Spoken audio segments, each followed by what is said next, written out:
Selamat pagi untuk Ibu Leli. Jadi pada kesempatan kali ini kami dari kelompok 7 ingin mempresentasikan laporan kami yang berjudul Implementasi Algoritma Kriptografi RSA untuk enkripsi dan dekripsi gambar. Nah, yang pertama ada teori bilangan. Teori bilangan adalah cabang matematika murni yang ditujukan untuk mempelajari bilangan bulat dan fungsi bernilai bilangan bulat. Salah satu topik yang ada adalah bilangan prima. Bilangan prima adalah bilangan yang tidak bisa dibagi dengan bilangan itu sendiri. Contohnya ada angka 2, 3, 5, 7, dan 11. Namun, angka 1 tidak masuk ke dalam bilangan prima karena hanya memiliki satu faktor. Lalu ada aritmatika modulo, yaitu operasi matematika yang berhubungan dengan sisa pembagian suatu bilangan bulat. Biasanya, modulo sering disebut sebagai mod. Misalkan A adalah bilangan bulat dan B adalah bilangan bulat yang lebih besar dari 0. Operasi A mod B memberikan sisa dari A dibagi dengan B. Contohnya adalah A mod B sama dengan R, sehingga A sama dengan BQ ditambah R. Bilangan M disebut sebagai pembagi, M disebut yang dibagi, Q disebut hasil bagi, dan R disebut sebagai sisa bagi. Dengan 0 lebih kecil sama dengan R, lebih kecil dari B, bilangan B disebut modulus atau modulo. Dan hasil modulo B terletak pada himpunan 0, 1, 2, dan seterusnya hingga M dikurangi dengan 1. Lalu ada kongruen adalah salah satu cara lain untuk menjanjikan keterbagian dan juga berhubungan dengan suatu bilangan bulat tertentu. Dua buah bilangan bulat A dan B jika dibagi bilangan positif M mungkin akan menghasilkan sisa yang sama. Oleh karena itu, kita dapat mengatakan A dan B kongruen dalam modulo M. Atau ditulis A kongruen B mod M atau B kongruen A mod M. Misalkan A dan B adalah bilangan bulat dan M adalah bilangan yang lebih besar dari 0. Maka A kongruen B mod M jika M habis membagi A kurang B. Misalkan 14 dibagi 5 sama dengan 2. Memiliki sisa 4, jadi sisa dari 14 dibagi 5 adalah 4. Lalu ada greatest common divisor atau GCD, yaitu bilangan pembagi yang dapat membagi habis suatu bilangan bulat A dan B. Misalnya GCD dari 6 dan 9 adalah 3, karena 3 merupakan bilangan terbesar yang habis membagi 6 dan 3 juga habis membagi 9. Dalam bahasa Indonesia, GCD lebih dikenal sebagai FPB, yaitu faktor persekutuan terbesar. Lalu ada kriptografi, yaitu adalah cabang dari matematika yang mempunyai banyak fungsi dalam mengamankan sebuah data. Ini melibatkan teknik-teknik untuk mengenkripsi dan mendekripsi sebuah informasi data, sehingga hanya penerima yang dituju dapat memahami isi dari informasi tersebut. Untuk mengembalikan pesan yang sudah dienkripsi ke semula, seseorang harus mengetahui metode enkripsi dan kunci enkripsi pesan tersebut, sehingga hanya orang yang berhak yang bisa mengembalikannya ke keadaan awal. Proses enkripsi plaintext menjadi ciphertext disebut enkripsi, sedangkan proses membalikan ciphertext menjadi plaintext disebut dekripsi. Berikut adalah istilah-istilah yang berhubungan erat dalam kriptografi. Yang pertama ada plaintext, yaitu data yang ingin diubah menjadi informasi rahasia. Lalu ada ciphertext, di mana data yang sudah melalui proses enkripsi sehingga tidak bisa diketahui oleh semua orang.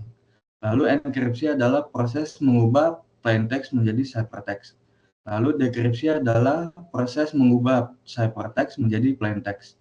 Lalu yang terakhir ada kunci, yaitu bilangan yang dirahasiakan yang digunakan dalam proses enkripsi dan dekripsi. Lalu ada reverse Saffir-Aldeman atau RSA, yaitu adalah algoritma yang digunakan untuk mengenkripsi kunci publik. Merupakan algoritma pertama yang diketahui paling cocok untuk mendandai enkripsi dan salah satu penemuan besar pertama dalam kriptografi kunci publik. Lalu di sini ada cara kerja enkripsi RSA, yaitu pengirim memiliki plaintext lalu akan diubah menjadi ciphertext melalui public key. Jika penerima ingin mengubah kembali menjadi plaintext, maka penerima harus memiliki private key sehingga ciphertext yang telah diubah dapat menjadi plaintext. Oke, kali ini saya akan menjelaskan tentang RGB atau red green blue. Jadi RGB itu adalah warna model warna yang mengacu pada sistem yang mewakili warna yang digunakan dalam tampilan digital. Dalam Indonesia, red, green, blue atau merah, hijau, biru dapat dikombinasikan dalam berbagai proporsi untuk mendapatkan warna apapun dalam spektrum. Dalam RGB sendiri, masing-masing warna memiliki angka yang disusun dalam sebuah matriks sehingga menghasilkan atau memproduksi beragam warna. Nah, dalam RGB ada beberapa array atau nilai-nilai untuk menghasilkan warna primer. Yang pertama adalah warna merah, yaitu dalam array 255,0,0. Hijau adalah array dari 0,255,0. Biru ada 0,0,255. Selanjutnya ada nilai-nilai atau array untuk menghasilkan warna dari kombinasi warna primer. Pertama ada warna kuning, yaitu adalah kombinasi dari warna merah dan hijau, yaitu atau arraynya adalah 255,255,0. Lalu ada cyan atau kombinasi dari hijau dan biru, arraynya adalah 0,255,255. Selanjutnya ada warna magenta, yaitu kombinasi dari warna merah dan biru, yaitu adalah array kombinasi dari 255,0,255. Selanjutnya ada nilai-nilai atau array untuk menghasilkan warna netral. Yang pertama ada warna putih, atau semuanya harus komponen maksimal. Jadi isi arraynya adalah 255,255,255. Sebaliknya ada warna hitam, semua komponen itu harus minimal, yaitu arraynya 0,0,0. Nah, abu-abu di tengah-tengah, yaitu semua komponen harus setengah dari nilai maksimal. Jadi ini isi arraynya adalah nilai 128,128,128. Jadi ada nilai-nilai untuk menghasilkan warna, yaitu ada ungu tua, yaitu nilainya adalah 128,0,128, jingga atau orange 255,155,0, emas atau gold yaitu array 255,215,0. Nah, ini tadi visualisasi matriks RGB yang telah saya jelaskan tadi. Beberapa contohnya ada warna merah, hijau, ada warna biru, ada warna kuning, ada warna cyan, magenta, abu-abu, putih, dan hitam. Selanjutnya, saya akan menjelaskan tentang algoritma RSA. Jadi, pertama ada algoritma untuk enkripsi gambar. Langkah pertama adalah masukkan gambar yang dienkripsi dan ubah menjadi 3 matriks RGB. Selanjutnya ada pilih 2 bilangan prima, yaitu P dan Q. Di sini P dan Q tidak boleh sama bilangannya. Selanjutnya ada hitung nilai N. Nah, N ini rumusnya adalah N sama dengan P kali Q. Selanjutnya ada hitung nilai Euler N sama dengan P-1 dikali Q-1. Selanjutnya ada pilih bilangan bulat positif E sebagai public key. Nah, di sini public key tidak boleh, yaitu 1 harus berisi dari E dan operasi Euler N dan E relatif prima dengan fungsi Euler N. Tentukan nilai F dekripsi D. D kali E. Kongruen 1 mod fungsi Euler N. Selanjutnya ada enkripsi masing-masing elemen matriks RGB dengan fungsi C sama dengan M pangkat E mod N. Dengan M adalah elemen dari masing-masing matriks C. Adalah elemen dari matriks hasil enkripsi. Selanjutnya untuk setiap elemen pada matriks RGB, itu nilai dengan formula pembulatan ke bawah dari C per 256 dan simpan K ke dalam matriks baru. Matriks K merupakan matriks kunci yang digunakan saat proses dekripsi. Selanjutnya gabungan kembali matriks RGB, lalu konversi matriks menjadi gambar. Selanjutnya ada algoritma untuk dekripsi gambar. Pertama, kita tambahkan matriks RGB dan matriks K, yaitu matriks yang diperoleh saat proses enkripsi. Selanjutnya, dekripsi masing-masing elemen matriks RGB hasil penjumlahan dengan fungsi P sama dengan P sama dengan C pangkat D mod N, di mana C di sini adalah elemen matriks dari hasil enkripsi. D adalah kunci enkripsi, dan P adalah elemen hasil enkripsi. Nah, di sini ada satu perhitungan dari algoritma di atas untuk mengubah gambar ini. Contoh gambar ini yaitu ada matriks juga, matriks plane-nya.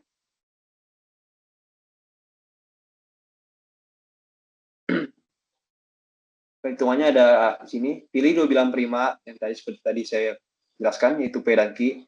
Mana P dan Q tidak boleh sama bilangan primanya. Di sini saya mengambil 223 dan Q sama dengan 233. Selanjutnya ada hitung N, yaitu sama dengan 223 dikali 233 akan menghasilkan 51.959. dan fungsi ular n sama dengan 223 min 1 dikali 233 min 1 akan menghasilkan 51.432. Selanjutnya ada pilih bilangan bulat positif E, di mana 1 harus lebih kecil dari E, dan E lebih kecil dari fungsi ular N. Dan GCD dari E fungsi ular E dan fungsi ular N sama dengan 1. Jadi E sama dengan 3. D merupakan kebalikan dari modular E mod fungsi ular, yaitu D kali E. Kongruen 1 mod fungsi ular N. Nah, di sini saya akan menjelaskan tentang ada contoh gambar tadi yang telah dienkripsi. Jadi, enkripsi masing-masing elemen matriks dengan fungsi C sama dengan M pangkat E mod N. Gabungkan matriks RGB lalu konversi matriks menjadi gambar. Di sini kita bisa melihat bahwa matriks gambar sebelumnya sebelum dienkripsi berbeda ya. Lalu contoh gambar tadi yang ingin kita enkripsi di sini hasilnya menjadi beda. Di sini saya akan menjelaskan untuk proses perhitungan dekripsinya, yaitu membuat gambar yang deskripsi tadi menjadi gambar yang sebelum enkripsi atau didekripsi, menjadi plain lagi. Jadi tipe nilai K sama dengan pembulutan ke bawah C per 256 sebagai matriks kunci untuk dekripsi. Selanjutnya ada dekripsi setiap elemen matriks dengan P sama dengan C pangkat D mod N. Lalu selanjutnya gabungkan matriks RGB lalu konversi matriks menjadi gambar. Nah, di sini kita bisa melihat bahwa matriks ya, menjadi matriks yang awal tadi, lalu gambar juga menjadi gambar yang di awal tadi. Lalu ada implementasi algoritma enkripsi dan dekripsi gambar dengan metode algoritma RSA tadi. Yang pertama ada fungsi image to RGB. Fungsi ini untuk membaca gambar dan mengkonversi gambar menjadi matriks RGB. Dan ada fungsi inspect color untuk memisahkan matriks RGB menjadi matriks warna merah, hijau, dan biru, atau disebut juga red, green, blue. Selanjutnya ada fungsi save. Fungsi save adalah untuk menyimpan gambar dari matriks RGB menjadi file gambar. Dan ada fungsi mod, fungsi untuk menghitung operasi modulo yang aman untuk nilai besar. Selanjutnya ada fungsi enkripsi. Fungsi ini untuk mengenkripsi matriks red, green, blue menjadi cipher matriks. Dan ada fungsi dekripsi. Fungsi ini berfungsi untuk mendekripsi matriks yang telah terenkripsi atau cipher matriks menjadi plain matriks atau matriks yang telah terdekripsi. Fungsi RSA. Fungsi RSA adalah fungsi utama RSA untuk menjalankan algoritma enkripsi dan dekripsi matriks. Langkah pertama adalah mengubah gambar menjadi matriks RGB. Langkah kedua adalah mengubah matriks RGB menjadi matriks red, green, dan blue. Langkah ketiga dan empat menentukan dua bilangan prima yang akan digunakan sebagai key dari RSA. Langkah kelima adalah menghitung nilai N dan menghitung nilai M. Langkah keenam mencari nilai M menggunakan random. Langkah ketujuh adalah menentukan nilai K. Langkah ke-8 dan 9 adalah proses enkripsi matriks red, green, dan blue. Dan terakhir adalah dekripsi untuk mendekripsi cipher matriks. Lalu selanjutnya ada algoritma utama.